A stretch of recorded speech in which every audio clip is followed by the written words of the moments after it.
In 1993, the world was introduced to Magic the Gathering, and ever since, collectible card games have been a staple of pop culture. Games like Pokemon, Yu-Gi-Oh!, and Hearthstone have become household names in the world of TCG and CCGs, but among them were a slew of games that have long been cancelled, forgotten, or simply lost in the shuffle. Among all these star-named franchises that ever existed, one in particular stands out as a cult classic.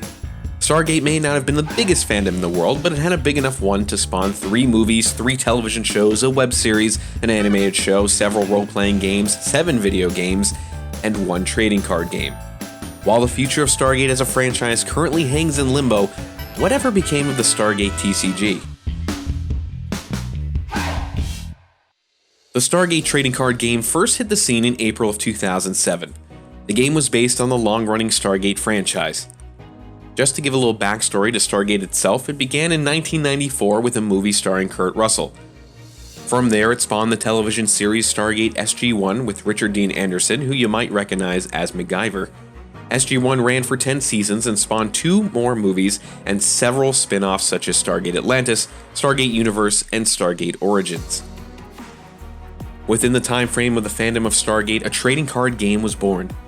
This came during a time when tabletop games based on long-running sci-fi fantasy franchises were becoming quite popular. The Stargate TCG's main release was based on the SG-1 cast, which the show had aired their final episode the month prior. The plan was to start with SG-1 and move on to incorporate Stargate Atlantis, which was still having its run on the Sci-Fi Network. The base set contained 292 cards, with the starter deck featuring the original SG-1 cast, Jack O'Neill, Dr. Daniel Jackson, Samantha Carter, and Teal. Booster packs contained 11 additional cards including characters, enemies, missions, weapons, obstacles, which were used to enhance your deck. All in all, the core set contained 54 starter deck only cards, 100 commons, 66 uncommons, 66 rares, and 6 ultra rares.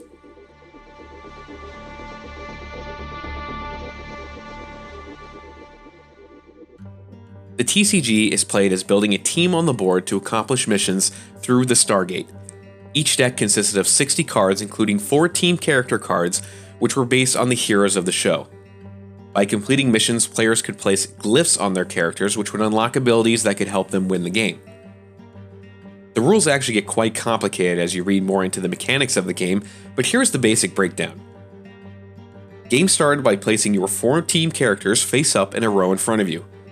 You take your 12 missions, shuffle them, and set them to one side of the mission pile. You then shuffle your remaining cards to form your deck. Each player then totals the point value of your 4 team characters. This number becomes your opponent's victory total. If you had the highest victory total, you became the first player. Your opponent then chooses one of your team characters and stops it, which would make it unplayable for the first turn. Each player then drew 8 cards from their deck to create their opening hand.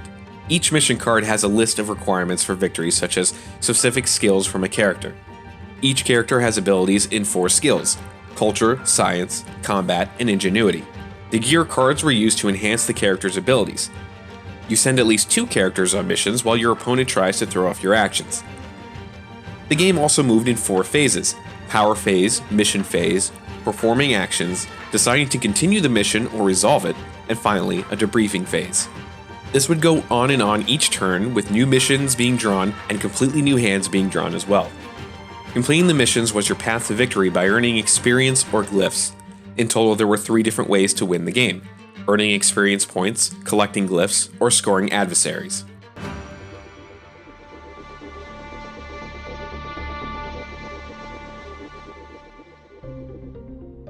2007 was a hot year for the Stargate TCG. Shortly after its release, a digital version of the game was launched in April by Sony Online Entertainment, featuring online head-to-head, a world ranking system, and tournament modes. The digital version included all of the same cards as the physical game, including the expansions that would come later. The game even included a program called Through the Gate, which allowed players to collect the full set of digital cards and then redeem them online for the actual physical cards. Stargate TCG saw 2 expansions before it was discontinued, the first being System Lords, which focused on the expanding villain aspect of the game and featured 200+ new cards. The starter deck included Baal, Apophis, Osiris, and Yu. It also included a new keyword, Dominion, and expanded on the existing traits from the original SG-1 set, such as the Tok'ra and the NID. The second expansion, called Rise of the Ori, focused on the later half of the SG-1 television series. The expansion added another 200 plus new cards to the game, including for the first time ships. It also featured new characters not featured previously, such as Jonas Quinn and various members of the Lucian Alliance. A third expansion was planned, focusing on the spin-off television series Stargate Atlantis, but this expansion never officially released in its entirety. However, some of the cards surfaced as a teaser in the Rise of the Ori starter and booster packs, such as Rodney McKay and John Shepard. For all the research on this TCG, it appears that the game was generally well liked. The game even started to see light, holding its first World Championship in August 2007 at Gen Con in Indianapolis. Considering the lackluster history of Stargate in any sort of video game capacity, it's pretty interesting that the game saw some success in the 1 year of its activity.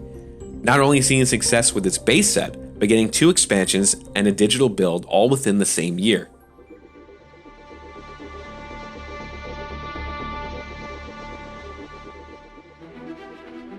By 2009, the Stargate trading card game was no longer publishing new sets, and the Sony Online Entertainment hosted online version was now offline.